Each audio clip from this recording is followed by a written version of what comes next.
So good morning everyone. Once again, I am Rhea T. Montero, a BS Ed Filipino major. So, assignment. First question is, what is special education? So, special education, or what we also known as special needs education, aided education, exceptional education, or what we have called SPED, or the special ed, is a broad term that describes a wide variety of instructional services that are based on a child's individual needs. Ideally, this process involves the individually planned and systematically monitored arrangement of teaching procedures, adapted equipment and materials, and accessible things. So why do we have special education? As we all know, there's a lot of those students or learners who have special needs. So di nato na siya makalikayan. That's why special education was created for them, to be able for them to access a good and quality education amidst what they have experiencing. So the second question is the objectives of special education. So I only have searched two objectives, which the first one is to develop a maximum potential of the child with special needs, to enable him to become self-reliant, and shall be geared towards providing him with the opportunities for a full and happy life. Even though na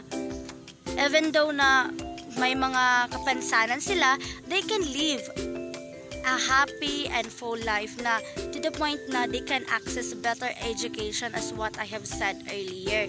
So, second one is the development of and maximization of learning competencies, as well as the inculcation of values, and make the learners with special needs as useful and effective members of the society. So, matatawag natin the main objectives of having this special education is for them na maka-feel sila na they are like normal. They are the students na may kapansanan, or kakaiba sa atin is masasabi ng yung iba mawawalan ng kumpiyansa sa sarili, dili na magtrabaho, kay lagi na sila sakit, or sila same as the normal people. But then by having this special education is it can push them through na even though na ganun sila, they can be an effective member of our society, so they can be useful. So the third one is the philosophical foundations to special education. So the first one is every child with special needs has right to an educational program that is suitable to his needs. So lahat ng bata na may pangangailangan o dong mga special needs is naa sila'y suitable needs, or kanang right to access education, na for example, learners who have different kind of disabilities. So daghan man jud kay na, diba? Those students who have difficulty seeing, and then those students who have difficulty in moving, yon, they have suitable educational program na mas bagay sa kanila. And then the second foundation, or the second philosophy, is special education shares with regular education basic responsibilities of the educational system that fulfill the right of the child to develop to his full potential. So ito yung sinasabi ko na kahit they are those students or learners with disabilities or may mga pangangailangan, so may may right to learn, right to access education, kasi nga para naman mas ma-fulfill nila. So kasi karapatan ng lahat ng bata na makapag-aral para magkaroon ng magandang buhay naman, at para na rin mas ma-develop niya ang kanyang kakayahan. So the fourth one is the prominent personalities in development of special education. The first one is Jean-Marc Gaspard Itard. He is a French physician noted for his work with the deaf.